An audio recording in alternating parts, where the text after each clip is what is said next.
Muy buenas noches, estimada doctora, estimados participantes. Les brindo la bienvenida. Somos Lawyer. En esta ocasión presentamos la novena sesión del Diplomado de Derecho Administrativo, Procedimiento Administrativo y Digital, y para ello contamos con una distinguida ponente, la magíster Alexandra Molina Dimitrijevic. Es abogada por la Universidad de Lima, máster en Administración Pública por la Universidad Libre de Bruselas y máster en Estudios Hispánicos por la Universidad de Cádiz. Cuenta con un diploma de estudios políticos y constitucionales por el Centro de Estudios Políticos y Constitucionales del Ministerio de la Presidencia Español y ha realizado estudios de doctorados con miras a completar una tesis doctoral en materia de Derecho Público Digital en España.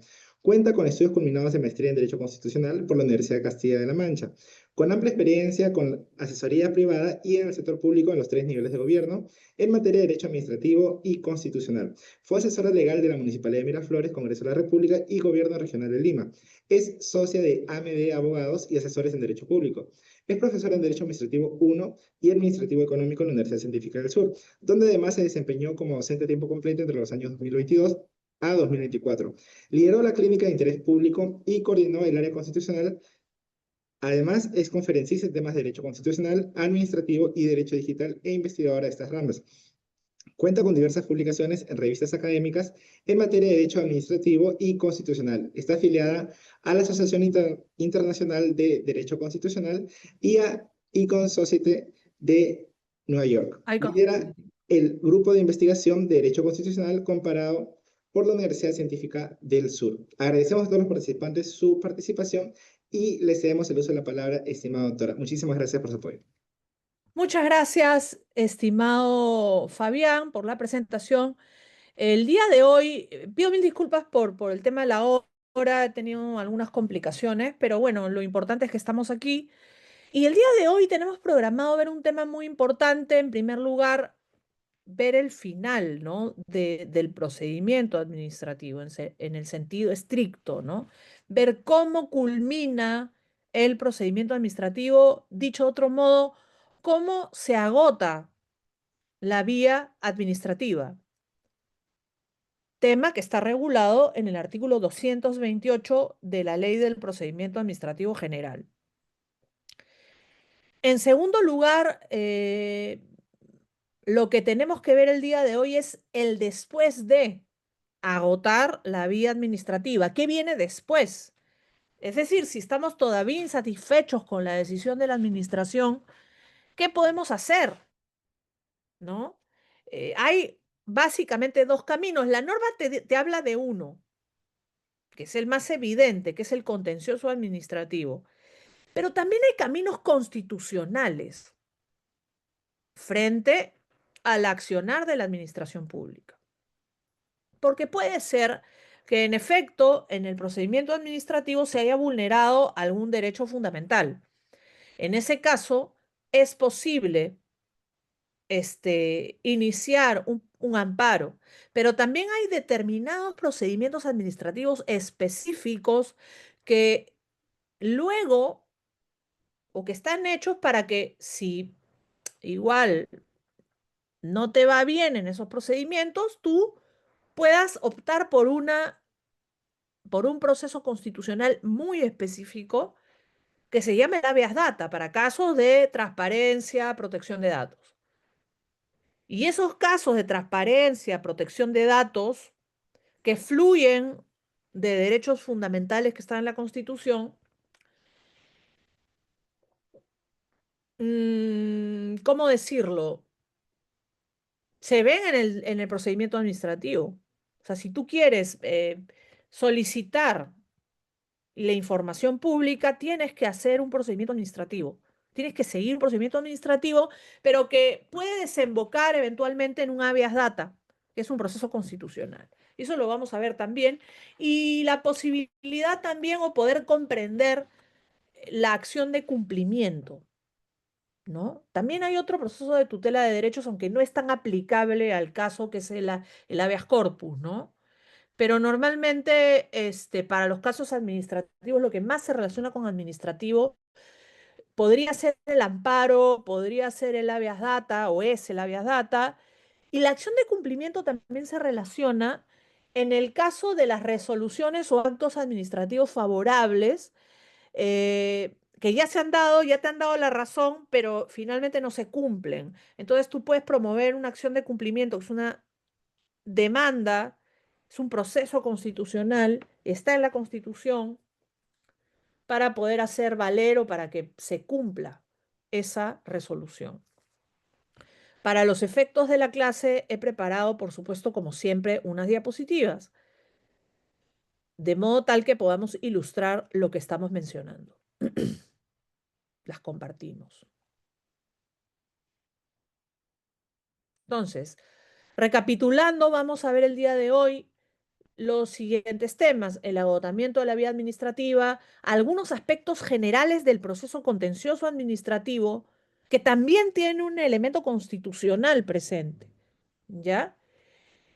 Y las posibilidades de procesos constitucionales que se pueden abrir después de culminar un procedimiento administrativo, ¿ya?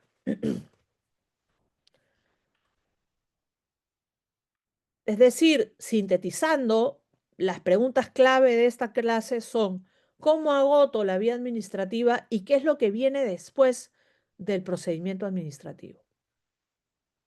Primer tema: ¿cómo agoto la vía administrativa? Tenemos que leer de manera muy concentrada el artículo 228. Tenemos que tener una lectura muy atenta del artículo 228 de la Ley del Procedimiento Administrativo General, que dice lo siguiente. Empieza evidentemente con la segunda cuestión, o sea, con el qué sigue después del procedimiento administrativo. Dice, ¿qué es lo que sigue? Los actos administrativos que agotan la vía administrativa podrán ser impugnados ante el Poder Judicial mediante el proceso contencioso administrativo a que se refiere el artículo 148 de la Constitución Política, dice del Estado, de la Constitución Política del Perú, ¿ya? Así se llama, ¿ya?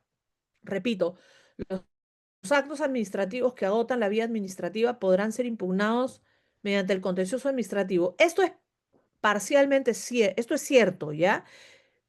Pero es incompleto porque yo creo que también se puede explorar la vía constitucional en caso eso proceda, porque también es verdad que hay unos requisitos también para cada proceso constitucional, pero también es posible, o sea, dependiendo del caso.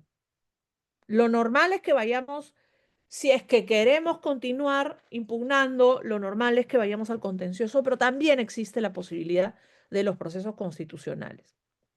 Pero ¿qué cosa es agotar la vía administrativa?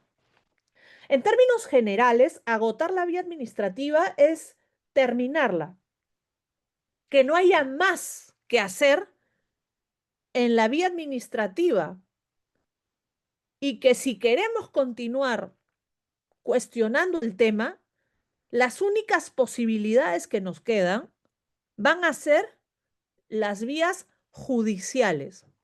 Sean estas, por supuesto, el contencioso administrativo que bien se señala acá, o las vías de carácter constitucional, que no se dice aquí, pero que son, que se entienden, ¿ya? Se entiende que también. Pero, ¿cómo agoto la vía administrativa? ¿Cuáles son los actos administrativos que van a agotar la vía administrativa? Nos lo dice el mismo artículo 228 en su numeral 2. Son actos que agotan la vía administrativa a el acto respecto del cual no proceda legalmente impugnación ante una autoridad u órgano jerárquicamente superior en la vía administrativa, o cuando se produzca silencio negativo, salvo que el interesado opte por interponer recurso de reconsideración, en cuyo caso la resolución que se expida o el silencio administrativo producido con motivo de dicho recurso impugnativo agota la vía administrativa. Esto es bastante claro, la verdad. Lo hemos dicho el día de ayer, cuando hablamos de los recursos, ¿no? A veces pasa que no hay un superior jerárquico En resoluciones sancionadoras en materia de contrataciones con el Estado pasa eso, porque la potestad sancionadora la tiene el Tribunal de Contrataciones. Y el Tribunal de Contrataciones no tiene a nadie por encima jerárquicamente en la institución. Entonces, lo único que te queda son las dos opciones. Presentar tu recurso de reconsideración, que como vimos el día de ayer, tiene una naturaleza opcional, no es obligatorio presentarlo, y la misma norma va en armonía con eso, el 228.2 lo dice aquí. Opte por interponer recurso de reconsideración, ¿ya?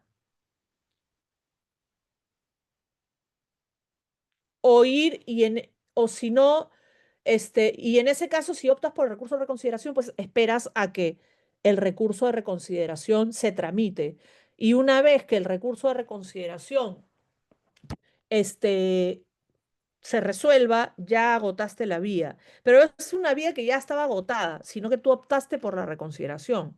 Puedes no optar por la reconsideración y se agotó, también ya estaba agotada la vía administrativa, lo cual te habilita para ir al Poder Judicial. ¿Ya? Y el silencio negativo también. Es decir, si no te responden en el plazo correspondiente, que son 30 días, salvo que haya operado el positivo, o sea, salvo que tú ya hayas utilizado tu silencio negativo y en virtud de eso hayas presentado tu recurso, dos veces no se pueden quedar callados los de la administración pública y ese segundo silencio ya es positivo. Eso lo dice la misma norma. Pero si lo que operó es el silencio negativo y no hay órgano superior, ahí queda y puedes ir al Poder Judicial. B. El acto expedido o el silencio administrativo producido con motivo de la interposición de un recurso de apelación. Queda claro, ¿no? Apelaste, o sea, ya estás en el superior jerárquico, ¿ya? Apelaste, ¿ya? Y esa apelación es resuelta desfavorablemente, ¿no? O se produce un silencio administrativo negativo, ¿no? El acto expedido o el silencio administrativo producido con motivo de la interposición de un recurso de apelación en aquellos casos en que se impugne el acto de una autoridad u órgano sometido a subordinación jerárquica. También es claro este numeral, este literal, ¿no?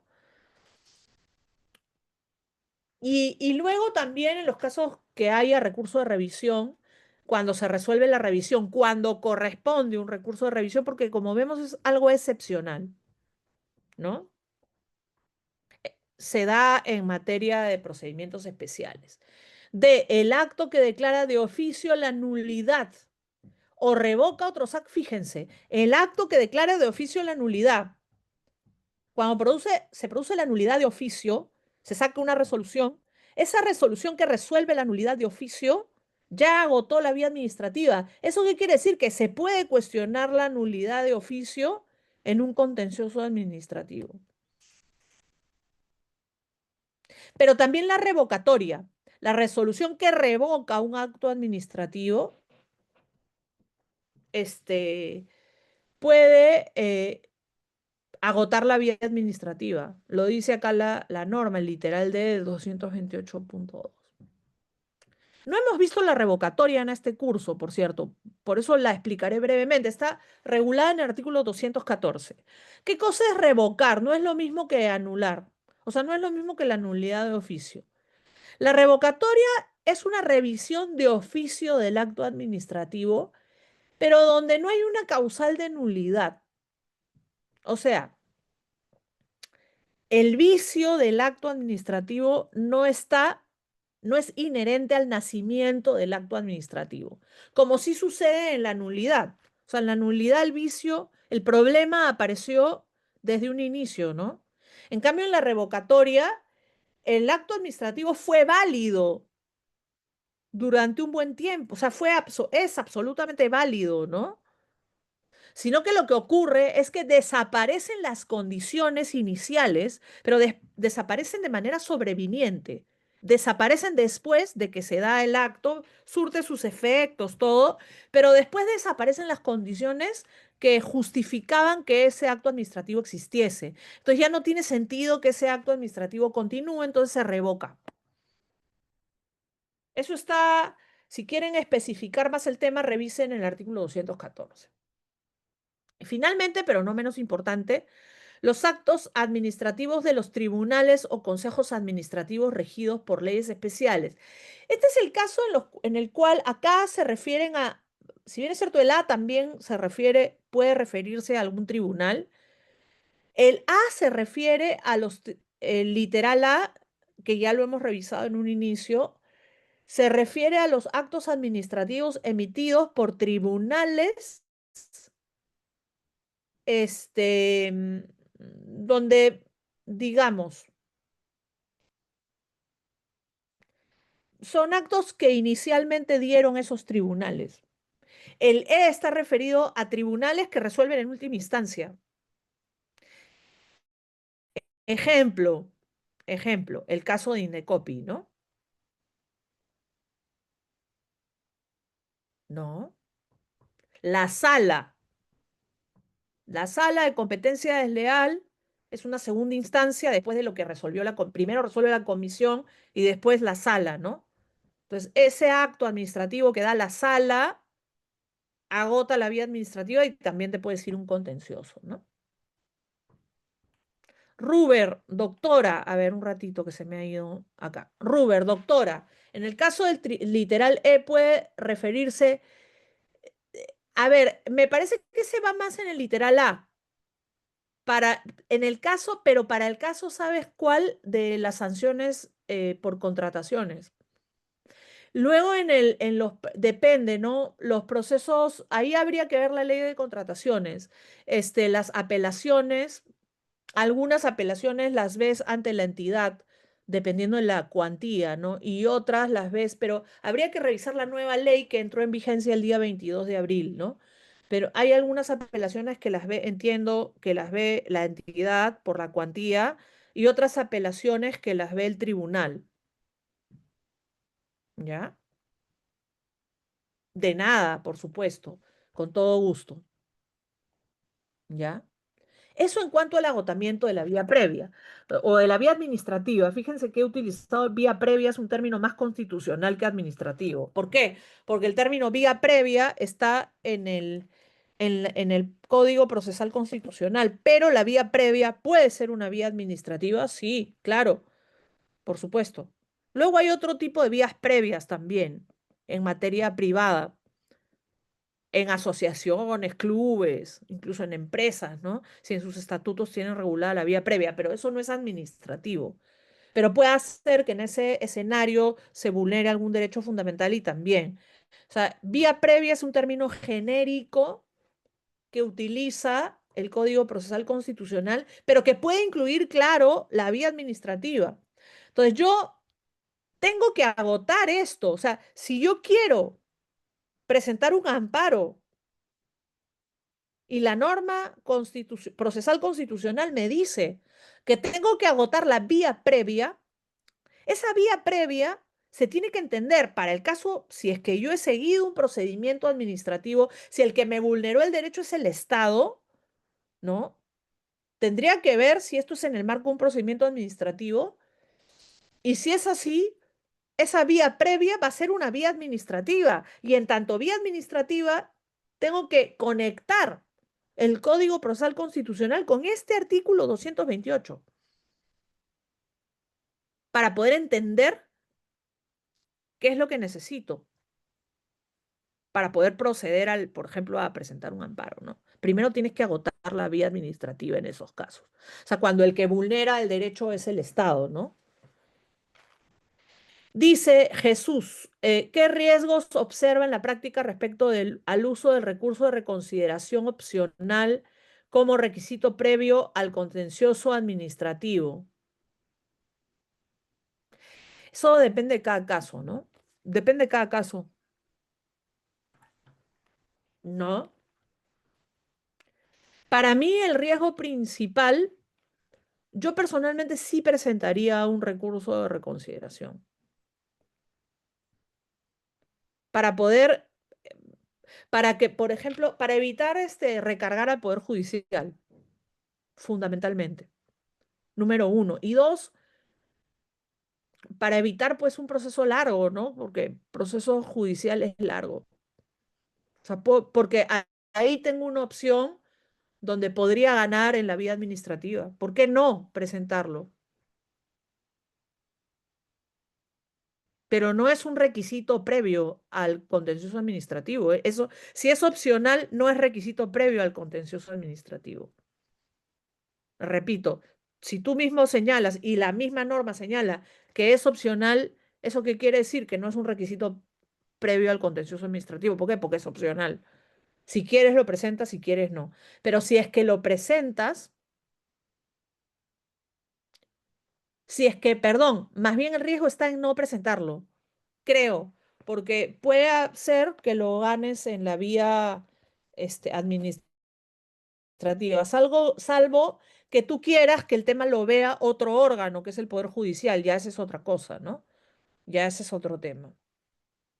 Aspectos generales del proceso contencioso administrativo. Aspectos generales del proceso contencioso administrativo. ¿Qué tenemos que decir al respecto? El proceso contencioso administrativo, de nada, no hay problema. El proceso contencioso administrativo es un mecanismo de control de la administración. Es un mecanismo clásico, además hay que decirlo, que en muchos países tiene una gran importancia. Y tiene una gran importancia especialmente porque se trata de un control por parte del Poder Judicial al Poder Ejecutivo, especialmente en los actos administrativos que éste emite. Es un control por parte del Poder Judicial al Poder Ejecutivo, corrigiendo o enmendándole la plana a otro poder del Estado en los actos que emite. Evidentemente que también a los gobiernos subnacionales, los regionales y especialmente los locales, las municipalidades. ¿Por qué? Porque tanto el Poder Ejecutivo como las municipalidades, un poco menos las regiones, yo creo que tienen el grueso de la actividad administrativa en el país. En cambio, el Poder Legislativo prácticamente no tiene tanta actividad administrativa. Tiene actividad administrativa interna. El Congreso tiene actividad administrativa de carácter interno para sus contrataciones, por ejemplo, ¿no? Pero no tiene una actividad administrativa de cara al público, ¿no? No tiene tanta como el Poder Ejecutivo o los gobiernos locales. Y en menor medida los regionales también en algunos aspectos, ¿no? Porque los gobiernos locales son los que dan las licencias, tanto de construcción como de funcionamiento. Los tupas de las municipalidades son grandes. La actividad sancionadora de las municipalidades es enorme, ¿no? Entonces, pero el control, en este caso del contencioso administrativo, fue pensado para que el Poder Judicial pueda controlar al Ejecutivo a través de las decisiones que éste toma. O sea, perdón, controlar las decisiones que el Poder Ejecutivo toma. Así como existe un control interórganos de los distintos poderes del Estado, entre los distintos poderes del Estado. O sea, tiene esa naturaleza el contencioso. Si tiene ese nivel, ¿me siguen? El Poder Judicial controla al Ejecutivo. ¿Ok? Así como el Congreso controla al Ejecutivo. El Congreso controla al Ejecutivo a través de ¿qué? De los mecanismos que están en la Constitución, censura, cuestión de confianza, etcétera. El Ejecutivo controla al Legislativo también, porque lo puede disolver si es que se cumplen las condiciones marcadas en el artículo 134 de la Constitución. Y hay otros mecanismos, hay autores como Karl Lowenstein que detallan de manera específica esos controles, ¿no? Y otros, por supuesto, en materia constitucional. Fíjense cómo se vincula el derecho constitucional con el derecho administrativo, ¿no? Pero ese control por parte del Poder Judicial al Poder Ejecutivo es el objeto, digamos, de lo que estamos viendo ahora. Entonces, este se encuadra, como ya venimos diciendo, en el principio de separación de poderes. Repito, el proceso contencioso administrativo está enmarcado en el principio de separación de poderes, que es fundamental dentro de una democracia y en el Estado constitucional de derecho. O sea, tú tienes que poder tener dentro de un Estado constitucional de derecho la posibilidad de impugnar un acto administrativo que agotó la vía administrativa, emitido por el Ejecutivo, por un ministerio, por un organismo público o emitido por una municipalidad también. También se aplica, ¿no? En el marco de un Estado constitucional de derecho, tú tienes que tener esa posibilidad. Es por ello, y no por gusto, no es gratuito, no es decorativo, que el tema está en la Constitución. Específicamente, este es el artículo 148 de la Constitución, que señala lo siguiente: las resoluciones administrativas que causan estado, ese es un término que podríamos decir, podríamos asimilar al agotamiento de la vía administrativa. Las resoluciones administrativas que causan estado son susceptibles de impugnación mediante la acción contencioso administrativa. Y ahí se queda. Algunos colegas dicen, yo coincido, que esto debería regularse más detalladamente. Es más, esto lo ve el Poder Judicial, ¿ok? Y está bien que lo vea el Poder Judicial, sí. Pero muchos colegas que tienen mucha práctica en contencioso me comentan que hay problemas de especialización de los jueces en materia administrativa. Tienes que saber de administrativo y de contencioso administrativo para resolver un contencioso administrativo, por supuesto. No vamos a ver qué tipo de jueces son competentes, ¿no? Pero en otros países, especialmente en Francia y en Colombia, ellos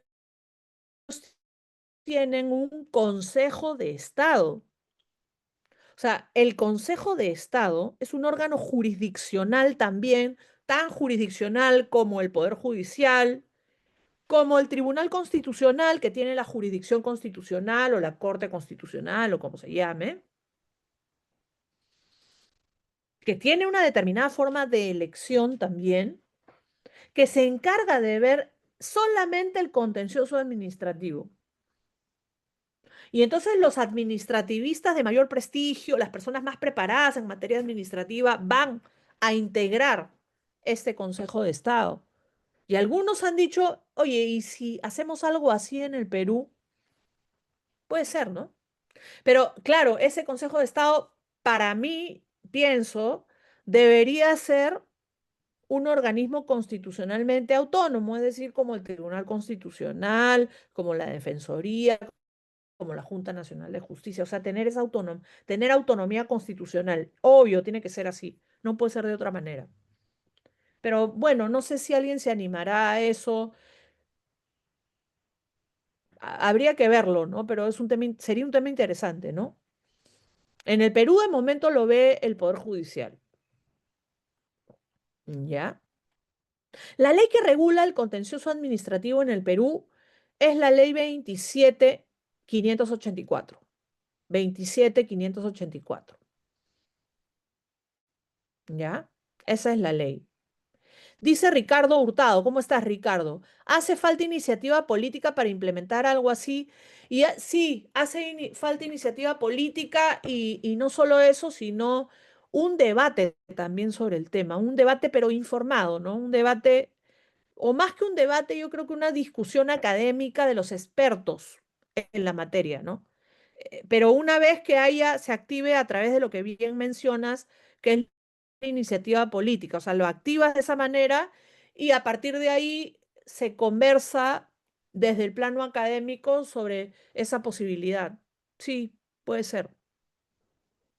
Se puede empujar el tema hacia adelante, ¿no? Pero claro, han habido iniciativas sobre algunos órganos, una con la que me parece que estuve de acuerdo y otra con la que quizás no.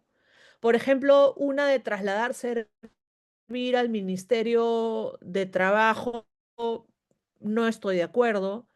Otra de crear un Ministerio de Administración Pública, sí estoy de acuerdo, aunque algunos dicen para qué crear más ministerios, o crear un Ministerio de Tecnología, yo estaría de acuerdo también. Y luego la iniciativa de convertir Indecopi en un organismo constitucionalmente autónomo. Perdón, repito. Hubo otra iniciativa de convertir a Indecopi en un organismo constitucionalmente autónomo, con lo cual yo estoy de acuerdo. De hecho, está en la Constitución la defensa del consumidor, etcétera, ¿no? Pero claro, habría que tener esa iniciativa para... A mí me parece bastante importante que se pueda pensar en esto. ¿Cuáles son las principales dificultades procesales que enfrenta un administrado al impugnar? Bueno, luego lo miramos, ¿ya? Finalidad de la norma, finalidad de la ley del proceso contencioso administrativo. La acción contencioso administrativa prevista en este artículo de la Constitución, en el 148, tiene por finalidad el control jurídico, y yo diría jurisdiccional, del Poder Judicial, de las actuaciones. No dice solamente actos administrativos, ¿eh? Concepto que hemos definido anteriormente en la clase, en el curso, pero que está definido por el artículo primero de la Ley del Procedimiento Administrativo General. Ojo, ¿no? Sino que habla de conceptos más amplios, habla de las actuaciones, no dice las actuaciones de la administración pública. No solamente son los actos administrativos, sino hay otras cosas más. Actuaciones que estén sujetas al derecho administrativo, no todas. Algunas no están sujetas, ¿no? Pero mayormente sí. Y la efectiva tutela de los derechos e intereses de los administrados, que se reconduce a esta lógica y o a este derecho fundamental a la tutela jurisdiccional efectiva, ¿no?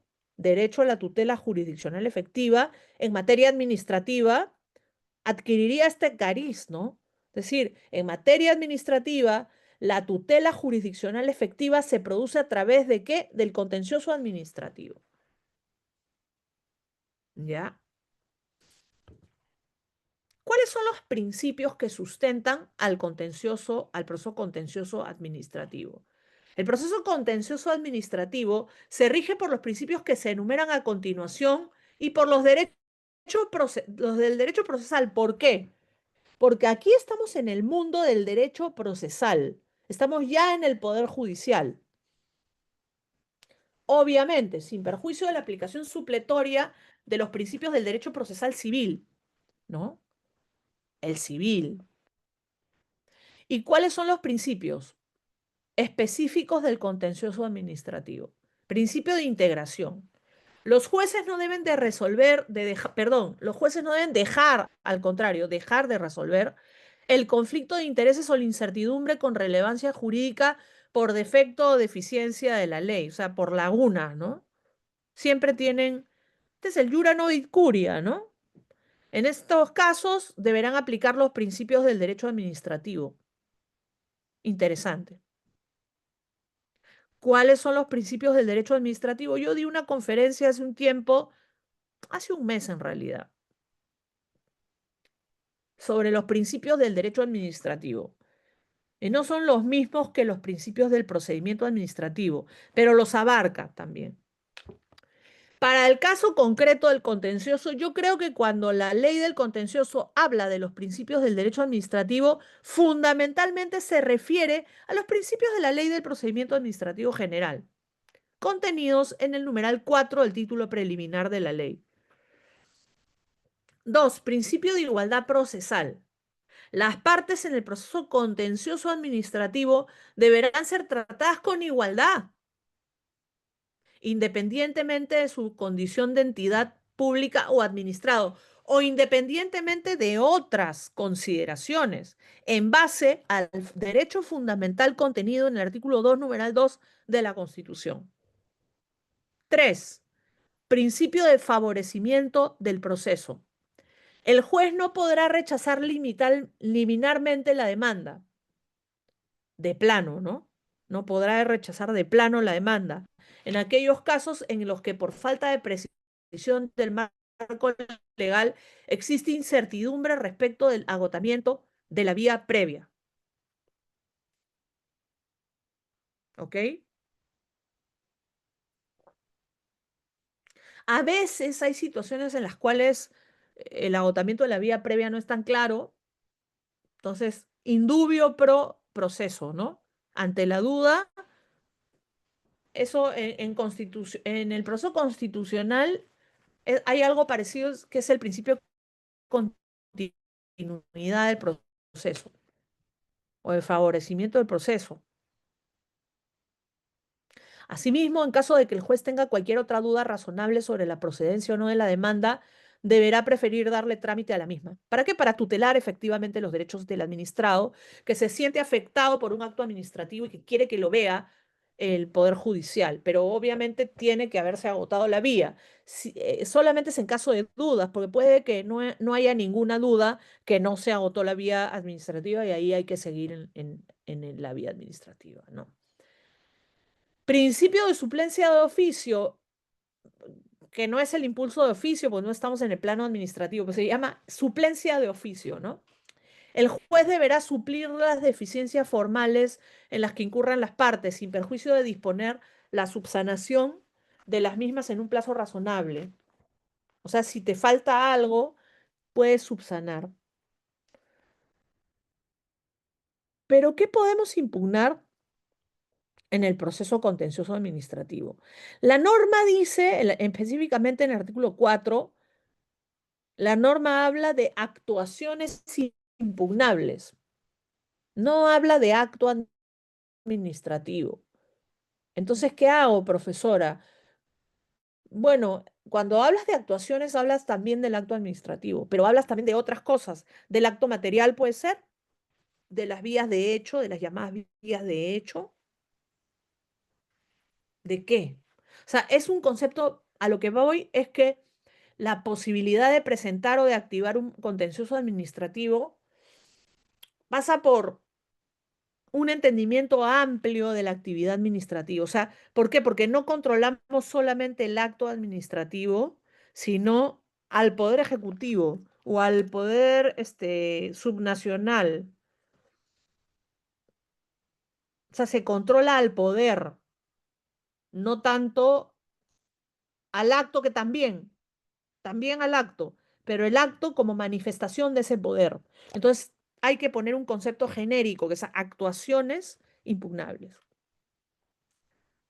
Entonces, concretamente, específicamente, ¿qué podemos impugnar con este contencioso administrativo? Primero, los actos administrativos. Primero y principal, los actos administrativos y cualquier otra declaración administrativa. El silencio administrativo, la inercia y cualquier otra omisión de la administración pública, fundamentalmente el silencio, ¿no?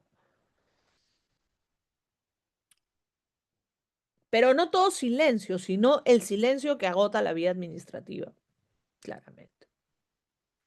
Luego, la actuación material no sustentada en acto administrativo. O sea, puedo impugnar una actuación material. La actuación material de ejecución de actos administrativos que transgrede principios o normas del ordenamiento jurídico. Ojo, ¿ah? Ejemplo, una coactiva que transgreda principios o normas del ordenamiento jurídico. Pero no una coactiva meramente, ¿no? Sino una actuación, un embargo, o no, que no respete en materia de ejecución de actos de coactiva, pero que transgreda principios o normas del ordenamiento jurídico. ¿No? 5. Las actuaciones u omisiones de la administración pública respecto de la validez, eficacia, ejecución o interpretación de los contratos de la administración pública, con excepción de los casos en que es obligatorio o se decida, conforme a la ley, someter a conciliación o arbitraje la controversia. Es por arbitraje, porque la norma lo dice. La ley de contrataciones establece que se va por arbitraje. Punto.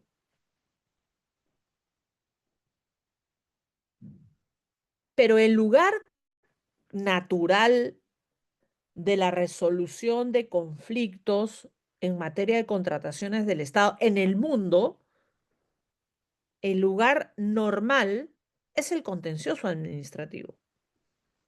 Lo que pasa es que en los años 90, con el propósito de impulsar la inversión, se decidió en la primera ley de contrataciones, la primera ley que unifica las contrataciones, que es la 26850, ¿no? Antes estaba atomizado el tema.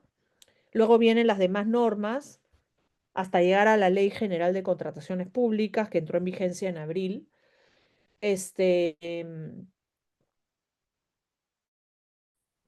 Antes de eso se veía por contencioso, ahora se ve por arbitraje o con arbitraje obligatorio. Entonces la ley ya dice que es obligatorio. Ya está.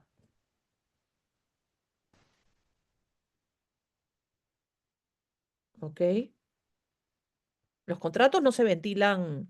Desde que se firma el contrato en adelante, la controversia no se ventila por el Poder Judicial. Se va a arbitraje y ya está. Hay una cláusula arbitral, además, en los contratos públicos. O sea, eso queda claro, ¿ya? 6. Las actuaciones administrativas sobre el personal dependiente al servicio de la administración pública. Por ejemplo, el disciplinario. Por ejemplo, las actuaciones administrativas relacionadas con los temas de servir, ¿no? Eso es, básicamente. ¿Qué cosas son las pretensiones? Pretensiones. Artículo 5. Pretensiones. En el proceso contencioso administrativo podrán plantearse pretensiones con el objeto de obtener lo siguiente. ¿Qué cosa es una pretensión? Una pretensión es lo que puedo pedir. ¿Qué puedo pedir? ¿Qué pongo, no? En el proceso contencioso administrativo se podrán plantear las pretensiones con el objeto de obtener lo siguiente. 1. La declaración de nulidad total o parcial o ineficacia. Puedes pedir, por tanto, solicito que se declare la nulidad del acto administrativo. Se puede pedir. Es más, el contencioso administrativo te sirve para cuando, por ejemplo, se venció el plazo para la nulidad de oficio. Entonces se puede pedir por esta vía, esta es la vía para pedirlo, ¿ya? Cuando se venció el plazo de 2 años, tienes 3 años más. 2. El reconocimiento o restablecimiento del derecho o interés jurídicamente tutelado y la adopción de las medidas o actos necesarios para tales fines. 3. La declaración de contraria a derecho y el cese de una actuación material, o sea, que se declare esa actuación material como contraria a derecho y que, por tanto, cese la misma.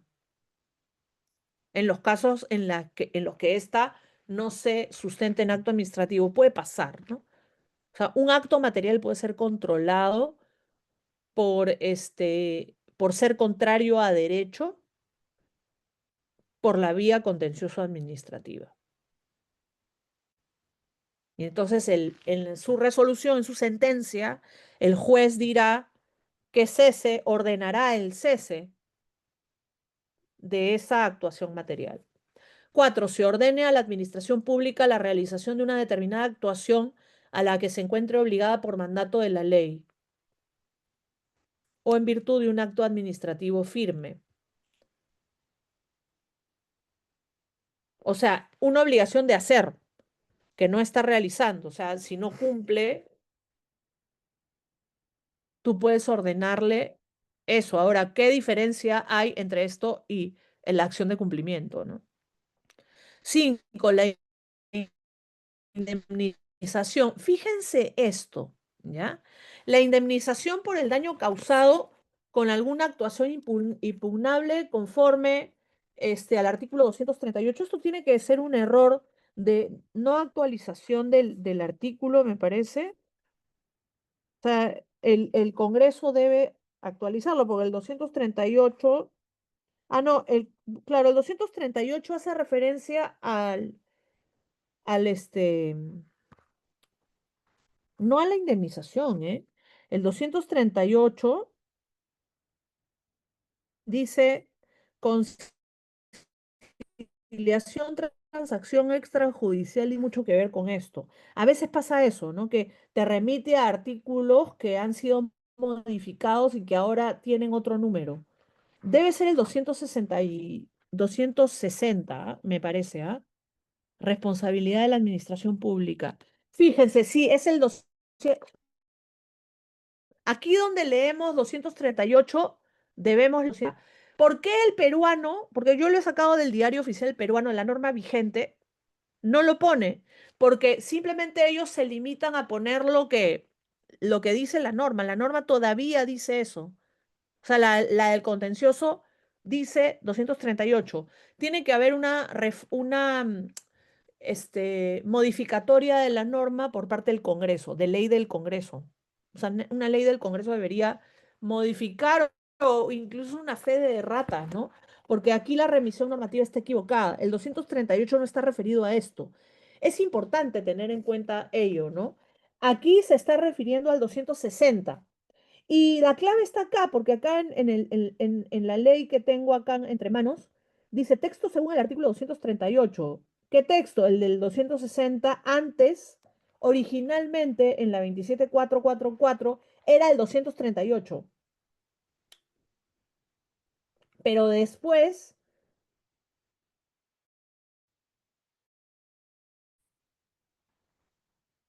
se modificó, perdón, después el articulado corrió por tantas modificaciones que ha tenido la norma a través del tubo del texto único ordenado. El texto único ordenado te corre el articulado y te cambia de números. Y actualmente ese 238 es el 260.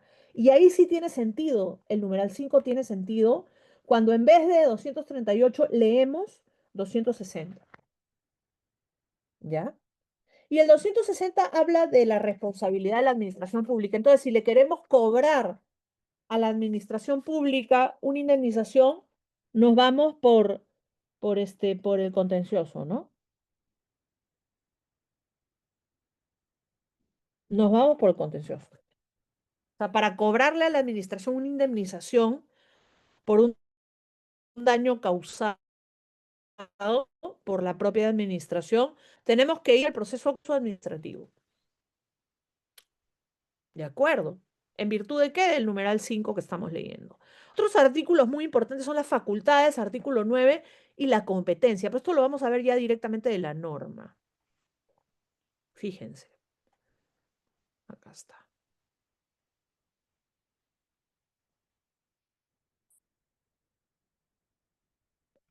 Artículo 9. Facultades del órgano jurisdiccional son facultades del órgano jurisdicentes. El control difuso.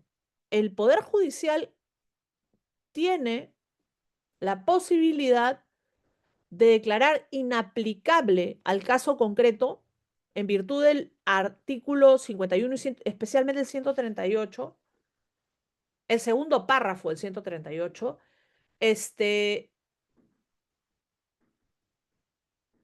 entonces tú puedes presentar un contencioso administrativo cuando la actuación impugnada se basa en la aplicación de una norma que transgrede el ordenamiento jurídico, pero que transgreda la Constitución, porque claro, el control difuso es un control constitucional,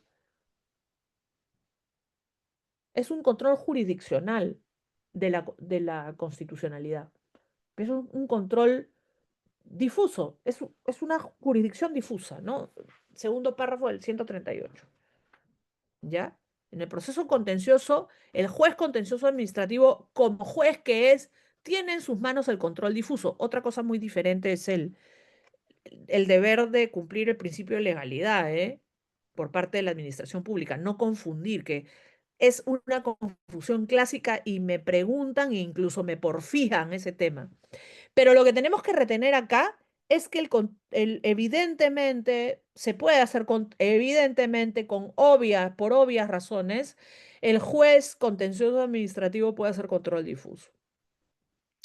Luego tiene la facultad de motivar en serie, cuando se presenten casos análogos y se requiera idéntica motivación para la resolución de los mismos.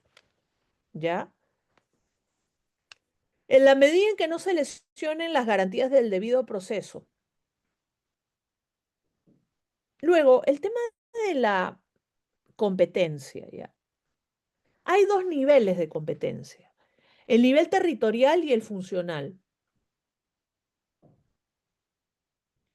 El nivel territorial, artículo 10, es competente para conocer el contencioso, en primera instancia lo ve,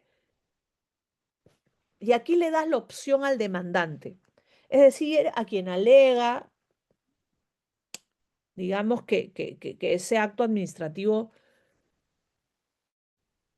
que agotó la vía lo perjudica, o esa actuación material lo perjudica, o la administración le ha causado un daño, etcétera, ¿no? Es competente para conocer el proceso contencioso administrativo a elección del demandante, el juez en lo contencioso administrativo del lugar de domicilio del demandado o del lugar donde se produjo la actuación materia de la demanda. Esto es distinto al proceso civil, ¿no? En el proceso civil tú demandas al domicilio del demandado, al juez del domicilio del demandado, y ya está. En el proceso constitucional también tienes opciones, también te dan opciones, ¿no? En el proceso constitucional te dan opciones, ¿no? También es el lugar del domicilio del demandante, del demandado, o donde se produjo la vulneración, ¿no? Esto está en el Código Procesal Constitucional.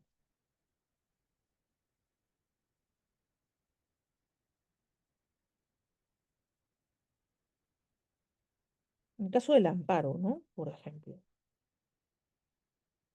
Habeas data. Juez competente, artículo 42. Para el amparo, son competentes para el proceso de amparo a elección. Aquí te da la opción dante, ¿no? Hay tres opciones, en el amparo hay tres opciones, acá hay dos. Justo lo que les decía, ¿no? Es justo lo que les decía, solo que quería corroborar si donde se afectó el derecho, donde tiene el domicilio del demandado, donde domicilia el autor de la infracción. Acá es domicilio del demandado o donde se afectó el derecho, o donde se produjo la actuación materia de la demanda o el silencio administrativo.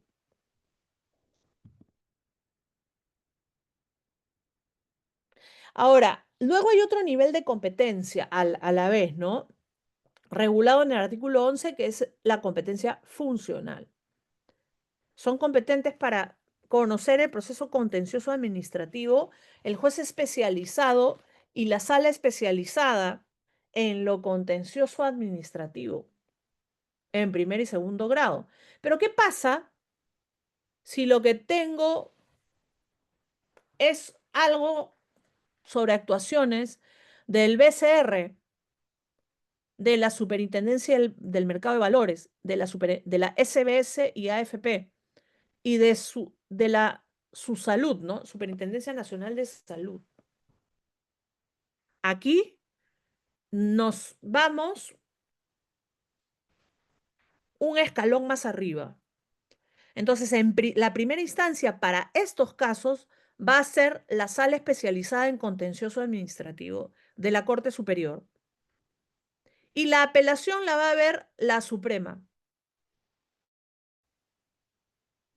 La civil de la Suprema y la casación, la constitucional y social de la Suprema. En el contencioso, para todos los casos hay casación, por cierto, en la Suprema, ¿no? ¿Ya? Luego, ¿quién puede demandar legitimidad de obrar? Afirme ser titular sustancial protegida. Y también la entidad pública facultada por ley para impugnar cualquier actuación administrativa que declare derechos subjetivos. Previa expedición de resolución motivada donde se identifique el agravio que aquella produce a la legalidad.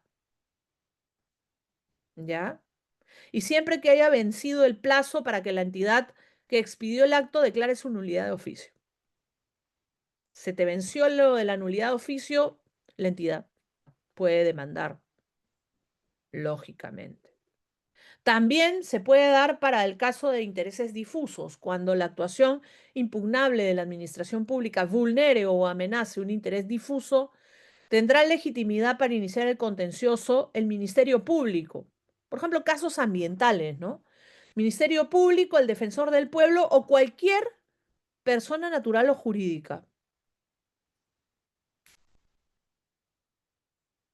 Es un acto administrativo, puede ser también un acto administrativo favorable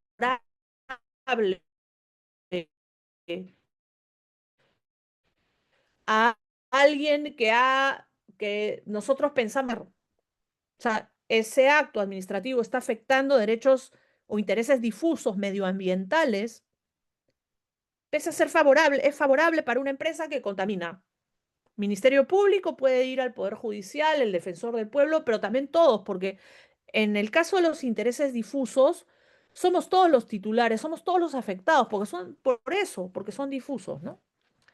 ¿Y quién puede ser el demandado? ¿A quién podemos demandar? Legitimidad para obrar pasiva. La entidad administrativa que expidió en última instancia el acto o la declaración administrativa impugnada. Agotamiento de la vía administrativa. Dos, la entidad administrativa cuyo silencio, inercia u omisión es sujeto del proceso. La entidad administrativa cuyo acto u omisión produjo daños, o sea, el tema de la responsabilidad. O sea, quien daña a otro está obligado a indemnizar. Si el que daña a otro es la administración pública, debo seguir primero lo que dice el 260 de la Ley del Procedimiento Administrativo General, articulándola, viabilizándola judicialmente a través de esta norma. Quien produjo daño, la entidad que dañó, a la que le voy a pedir indemnización, puede ser demandada, obviamente, ¿no? Cuatro, la entidad administrativa y el particular que participaron en un procedimiento trilateral. El particular titular de los derechos declarados por el acto cuya nulidad pretenda la entidad administrativa que lo expidió. Por ejemplo, si, se, si la entidad quiere la nulidad del acto administrativo, demandará al particular, en los casos en los cuales se les haya pasado el plazo, ¿no? La entidad administrativa que expidió el acto y la persona en cuyo favor se deriven derechos de la actuación impugnada en el supuesto previsto en el segundo párrafo del artículo 13. Pero ¿qué dice el artículo 13? ¿Ah? ¿Qué dice el 13? Hay que verlo también, ¿no? Alcance de la nulidad. Quien declara la nulidad, segundo párrafo. La nulidad parcial del acto administrativo no alcanza las otras partes del acto. ¿Será? Sí, es. El tema de la nulidad, más bien, perdón, se refiere a la nulidad parcial. ¿Ya? ¿Quién va a representar y defender a las entidades en estos casos? Obviamente, si estamos ante una cuestión judicial, es la Procuraduría Pública de la entidad, que está dentro del sistema de defensa del Estado, a cargo del Ministerio de Justicia, se articula, pero es la Procuraduría. quienes trabajan en las entidades saben y conocen de esto, ¿no? Luego hay un requisito que es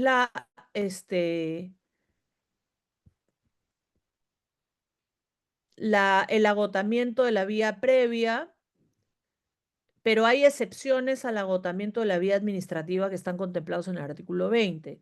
¿Cuáles son los plazos? Esto es muy importante, ¿ah? Los plazos, ¿ya? Va a depender de qué tipo de impugnación hagamos, contra qué vamos a impugnar, ¿no? En los numerales 1, 3, 4, 5, 6, no el 2, 1, 3, 4, 5, 6 del artículo 4, el plazo será de 3 meses, desde la notificación de la actuación impugnada o desde el conocimiento de la misma, lo que ocurra primero. El conocimiento es una forma de notificar también, ¿no? Cuando la ley faculta a las entidades administrativas a iniciar el contencioso administrativo, en el caso del artículo 13, el plazo será establecido por la Ley del Procedimiento Administrativo General. Si ha operado el silencio administrativo, esa es una gran pregunta. Esa es una gran pregunta. ¿Desde cuándo cuento el plazo? ¿Tengo que esperar a que salga la resolución? En el caso de procedimientos administrativos, es decir, cuando estamos todavía en el ámbito administrativo, queda claro que no tengo que esperar. Pero ¿qué pasa si quiero escalar al Poder Judicial? ¿Tengo que esperar la resolución?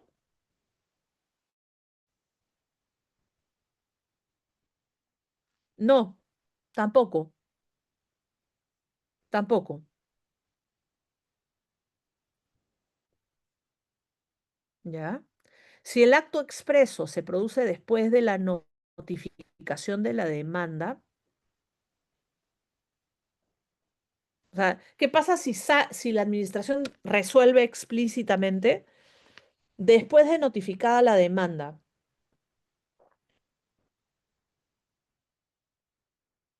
El órgano jurisdiccional podrá, a solicitud del actor, que es un término muy utilizado en el ámbito jurisdiccional, a solicitud del demandante, ¿no? Incorporar la pretensión de impugnación de dicho acto expreso o concluir el proceso. Porque pueden haber veces cosas que se hayan dicho en ese acto expreso, ¿no?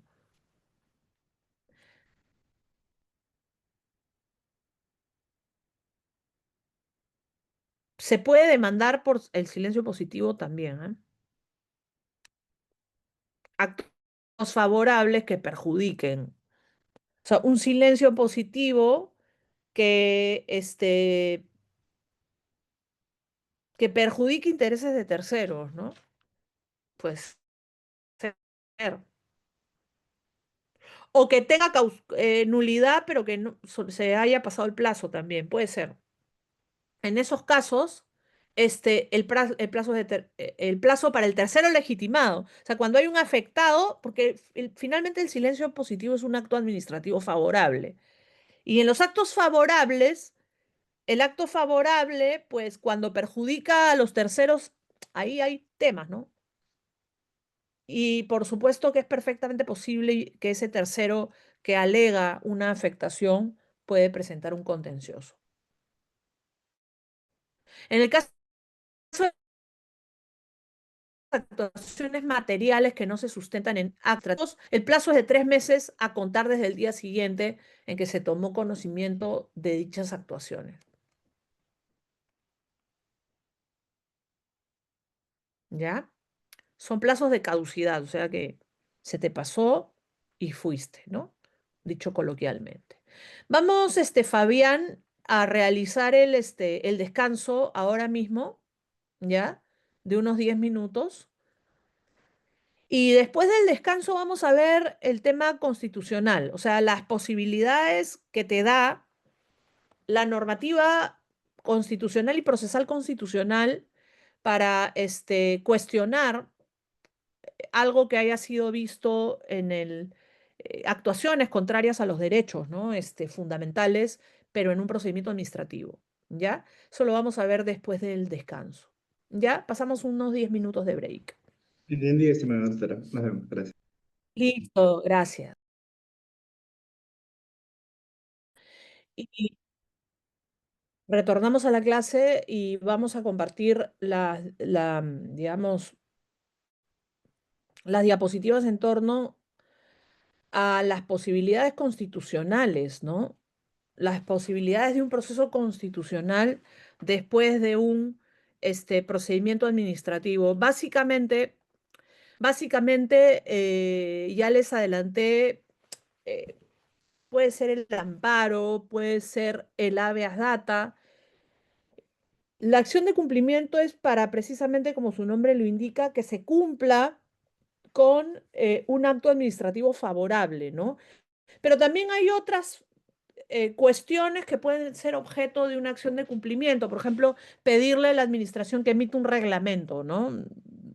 Básicamente, poco más, pero se relaciona más el amparo del habeas data, en mucha menor medida un habeas corpus no lo veo mucho, pero básicamente son estos, ¿no?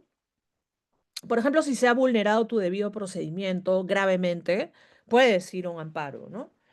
Pero obviamente, en la medida en que cumplas con los requisitos de procedencia establecidos en el proceso o en el Código Procesal Constitucional, obviamente en la medida en que cumplas con los requisitos de procedencia establecidos para los procesos de tutela de derechos en el este, Código Procesal Constitucional, ¿ya?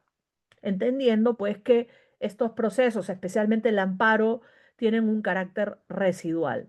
Veamos el artículo 200 de la Constitución, que nos habla de las garantías constitucionales. Artículo 200. Son garantías constitucionales el habeas corpus que procede ante el hecho u omisión por parte de cualquier autoridad, funcionario o persona que vulnera o amenaza la libertad individual o derechos constitucionales conexos. Habría que ver qué tipo de actuación administrativa vulnera la libertad, y en ese caso puede ser un habeas corpus, pero depende, ¿no? No es tan obvio, ¿no? Donde sí hay más posibilidades es en un amparo, ¿no? Porque el amparo, fíjense que tiene un conglomerado de derechos protegidos bastante mixto, bastante variado, ¿no? Este, que efectivamente puede ser, puede entrar dentro del ámbito administrativo. Habría que leer, luego vamos a leer los derechos que están protegidos por el amparo, ¿no? Este,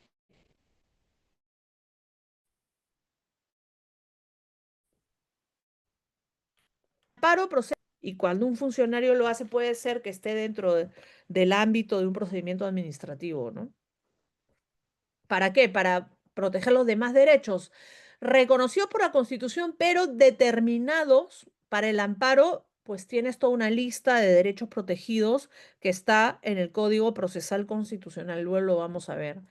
El habeas data, ¿no? La acción de habeas data que procede contra el hecho u omisión por parte de cualquier autoridad, funcionario o persona que vulnera o amenaza los derechos a que se refiere el artículo 2, incisos 5 y 6, básicamente el derecho de acceso a la información pública y la privacidad, ¿no? Es decir, ese derecho a la privacidad fluye de ese tratamiento de los datos personales en las bases de datos informáticas, ¿no?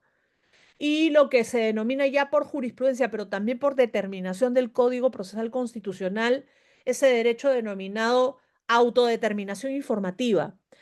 Pero ahí hay una vía previa, que es una vía administrativa, en el marco de la autoridad de transparencia o la autoridad de protección de datos, ¿no? Que hay que seguir. Entonces ahí sí se relaciona claramente con el derecho administrativo. La acción de inconstitucionalidad, la acción popular y la acción de cumplimiento no las veo tan aplicables al procedimiento administrativo. O sea, porque acá es otra cosa, ¿no?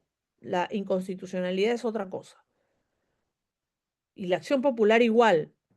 Lo que cuestionamos en la acción popular no son actos, aquí hay que precisar, no cuestionamos actos administrativos en la acción popular, cuestionamos reglamentos, y en la clase correspondiente a actos administrativos hemos diferenciado entre el acto administrativo que tiene un efecto individual para una situación concreta y el reglamento que es una norma y en tanto norma tiene carácter general.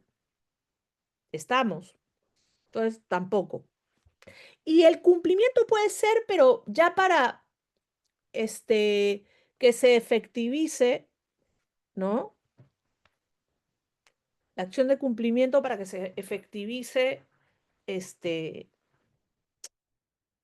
el derecho fundamental, esto ya ha sido objeto de una jurisprudencia, ¿no? A la eficacia de las actuaciones administrativas.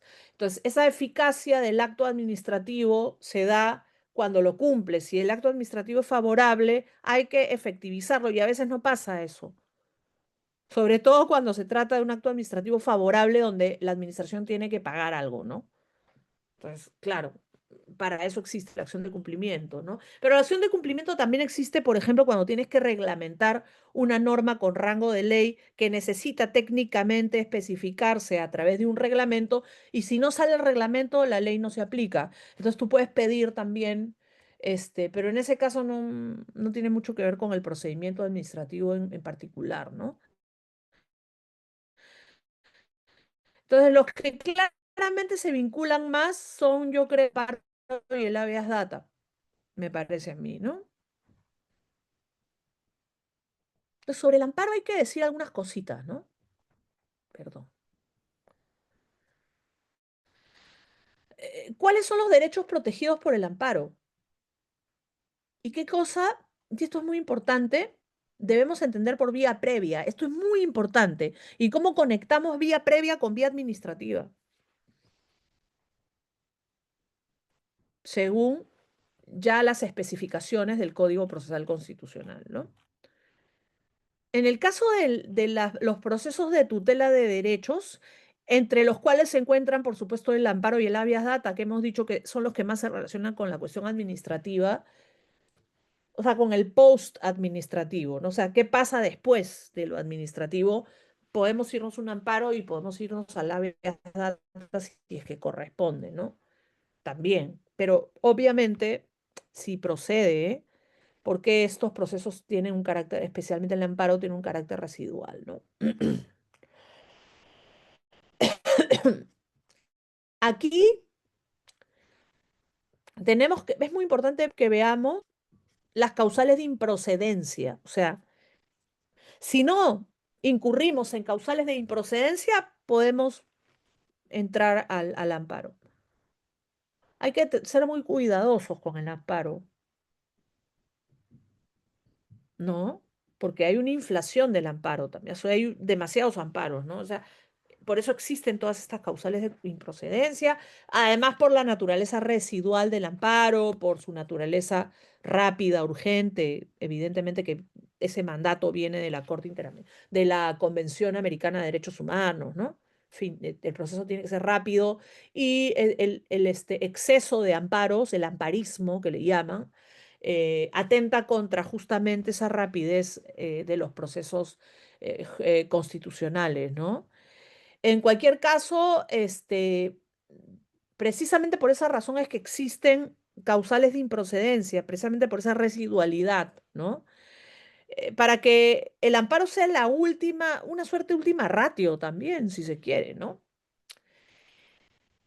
Y si la vía procedimental específica es igualmente satisfactoria, no hay vuelta que darle. Si el contencioso administrativo es igualmente satisfactorio, nos vamos mejor al contencioso, pero si no, por eso, si la vulneración del derecho constitucional es grave, ya nos vamos por el amparo. O sea, hay que ser cautos con esto, ¿no? Cuando hay una clara violación al derecho, nos vamos por el proceso constitucional. O sea, cuando en el marco del procedimiento administrativo se ha violado un derecho constitucional o hay una amenaza de violación del derecho constitucional, del derecho fundamental, nos vamos al amparo. Pero si no, tranquilamente podemos quedarnos en el contencioso, ¿no? Luego, se te exige vía previa. Muchas veces esa vía previa es una vía administrativa. Si no la agotaste, te van a declarar improcedente tu demanda de amparo. ¿Ya? Pero hay que leer minuciosamente ese artículo 7, lo recomiendo. Luego, con respecto al amparo, que es el que se relaciona bastante como posibilidad post procedimiento administrativo, debemos decir que sí se puede dar. Pero primero, para proceder a presentar cualquier tipo de amparo, tenemos que haber agotado la vía previa, ¿ya? Y una de las vías previas puede ser la administrativa. Si estamos hablando de una vulneración que realiza en el marco de un procedimiento administrativo el Estado. El amparo solo procede cuando se hayan agotado las vías previas, ¿ya? No será exigible el agotamiento de la vía previa si una resolución que no sea la última en la vía administrativa es ejecutada antes de vencerse el plazo. O sea, hay una referencia a la vía administrativa en el Código Procesal Constitucional. La vía previa puede ser una vía administrativa, sí, pero si una resolución que no sea la última en la vía administrativa, ergo, no, como regla general debemos esperar a agotar la vía administrativa cuando la vulneración del derecho fundamental se da en la vía administrativa. Pero si esta es ejecutada antes de vencerse el plazo para que quede consentida, nos vamos de frente al amparo sin esperar el agotamiento de la vía administrativa, sin esperar que se produzcan los supuestos que inicialmente vimos del artículo 228 de la Ley del Procedimiento Administrativo General. Luego, por el agotamiento de la vía previa, la agresión pudiera convertirse en irreparable, la vía previa no se encuentra expresamente regulada o ha sido iniciada innecesariamente por el afectado, o no se resuelve la vía previa en los plazos fijados para su resolución.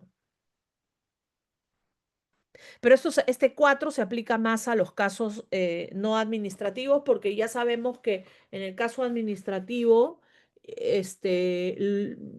tienes el remedio del silencio y se puede considerar el silencio como una manera de agotar la vía administrativa y ya está. O sea que ya estaría, ¿no?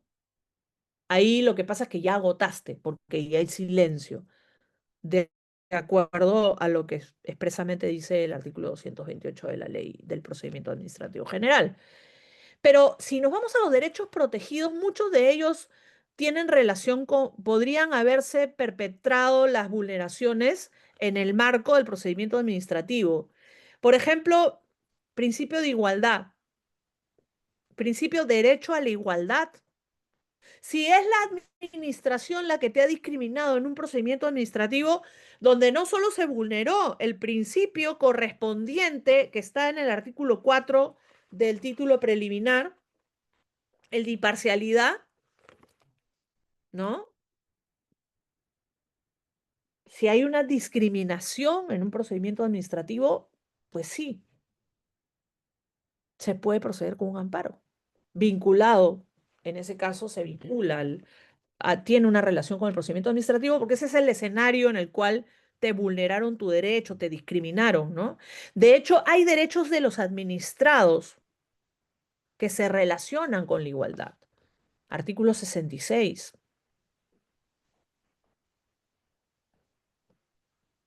¿no? Libre desarrollo de la personalidad, no sé, la verdad no lo veo mucho. Ejercicio público de cualquier confesión religiosa, libertad de conciencia. Pero claro, obviamente que todo tiene que verse en cada caso concreto, ¿no? Pero los que más se relacionan pueden ser el de igualdad. Yo creería el de tutela procesal efectiva, pero el debido procedimiento, o sea, cuando se te vulnera el debido proceso, ¿no? Se podría canalizar por acá. O a los demás que el debido proceso. Pero cualquiera de estos derechos, igual si los vemos bajo el prisma de cada caso concreto, depende, ¿no? O sea, podría ser. Si has ganado o si tienes por ejemplo, el derecho a la nacionalidad y en un procedimiento administrativo se te ha vulnerado. Si tienes derecho a la nacionalidad peruana, pero para sacar la nacionalidad tienes que hacer un procedimiento administrativo también. Y si en ese procedimiento te la han negado y arbitrariamente podrías presentar un amparo, pero que esté vinculado, o sea, está vinculado en ese caso a un procedimiento administrativo, sí. O sea, el amparo, yo lo que quiero decir con esto es que el amparo puede ser también una salida ante una resolución que agota la vía administrativa, donde en el procedimiento administrativo tú consideras que se vulneró tu derecho, cualquiera de estos derechos fundamentales que está reconocido en la Constitución y recogidos como derechos protegidos en el artículo 44. ¿Ya? Y luego el habeas data se da en un escenario puramente administrativo o tiene como escenario previo lo administrativo, ¿no? ¿Por qué? Porque en el habeas data que protege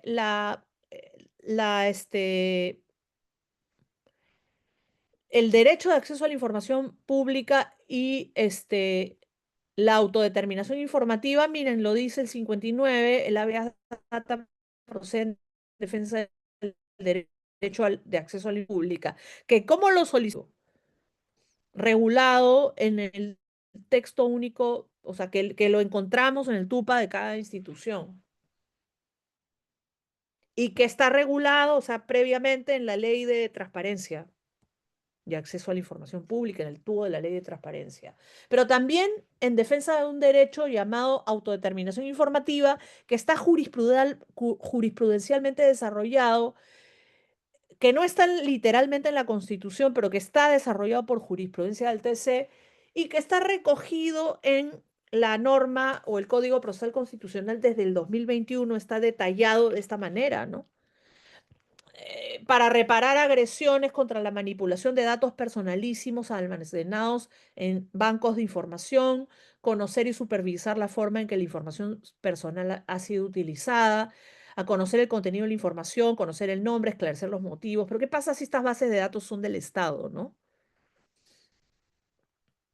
¿Qué pasa si tú pides una rectificación a de la información tuya que está en una base de datos del Estado?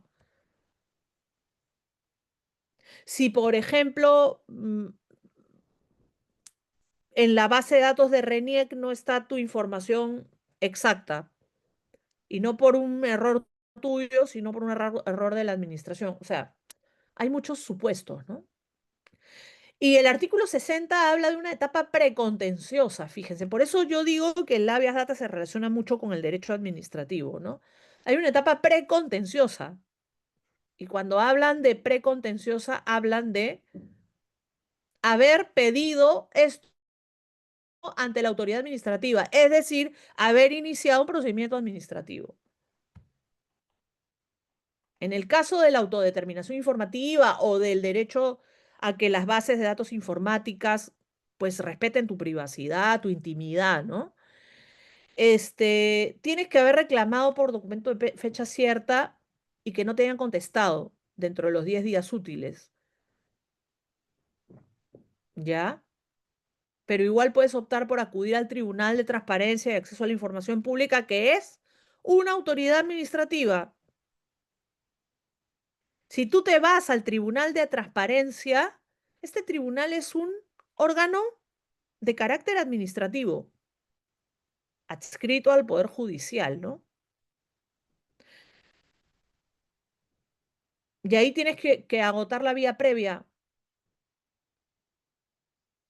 sea por resolución expresa o sea por silencio.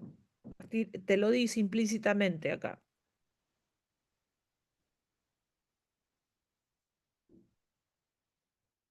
¿Ya? O sea que el habeas data también está conectado con el procedimiento administrativo. Y para terminar rápidamente, en el caso del proceso de cumplimiento un poco menos, pero también tiene una correlación con lo administrativo. ¿Por qué? porque aquí podemos pedir que ejecute un acto administrativo firme. Normalmente se trata de actos favorables, ¿no? O sea, se trata de actos favorables, ¿no? Legitimación, ¿ya? Si el proceso tiene por objeto hacer efectivo el cumplimiento del acto administrativo, solo podrá ser interpuesto por la persona a cuyo favor se expidió el acto favorable. Entonces se desprende que de ahí tenemos que estudiar el concepto de acto favorable, ¿no? Tenemos que analizar ese principio de ejecutividad, pero en realidad el proceso de cumplimiento es un proceso constitucionalizado en virtud de una sentencia, Villanueva Valverde, que declara que este proceso se basa en un derecho que tiene conexión con el derecho administrativo, un derecho no enumerado que fluye del bloque de constitucionalidad del artículo 3 de la Constitución, que es el derecho que tenemos los ciudadanos a la eficacia de las resoluciones administrativas. La pregunta es si esto se puede extender, ya ese es un tema del derecho administrativo organizacional, no tanto de procedimiento. Si podemos reclamar por cumplimiento la eficacia de la administración pública, genéricamente consagrada y consagrada también en la Ley Orgánica del Poder Ejecutivo, que es una cuestión de gestión pública, ¿no? Pero ya, pues, a ver, ahí hay un camino que explorar en la investigación y también en la jurisprudencia. Dicho esto, estoy atenta a las preguntas que pudieran hacer. He terminado por mi parte y estoy atenta a las preguntas que pudieran los asistentes realizar.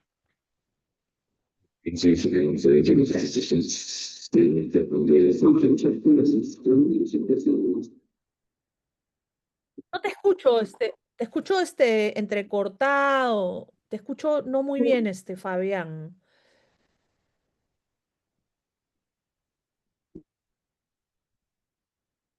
Ahora no te escucho.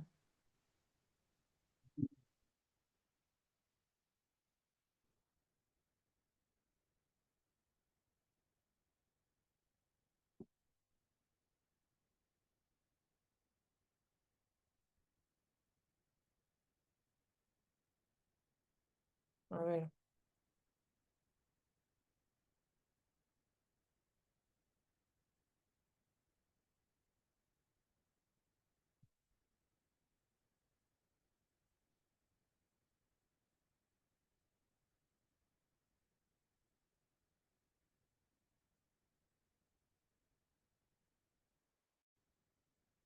Muchas gracias, estimada doctora. Ahora sí, ahora sí te escucho claramente. Sí, entramos por mi Has celular. hecho tu...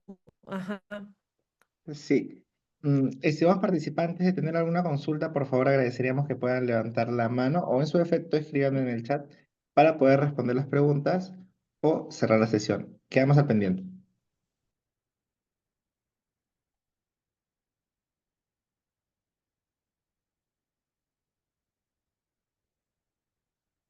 A ver, no sé si hay alguna pregunta. Pueden levantar la mano.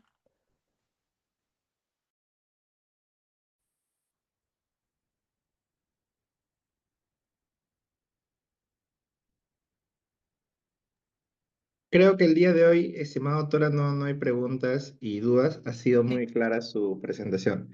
Muchísimas Muchas gracias gracias. por el desarrollo del día de hoy y Sí. estamos atentos a la siguiente sesión, estimada doctora. La siguiente sesión es la última clase, por cierto, ¿no? Ujú.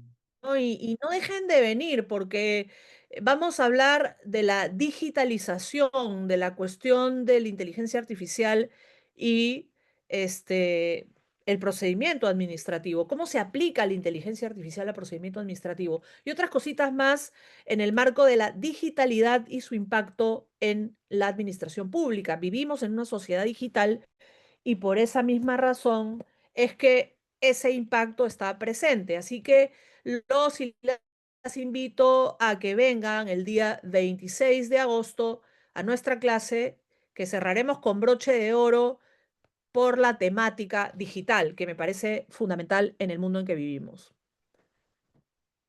Muchísimas gracias, estimada doctora. Esto sería todo por el día de hoy. Tenga una Listo. excelente noche. Nos estamos Muchas viendo. gracias, un Hasta abrazo, hasta luego. luego. Chao, chao.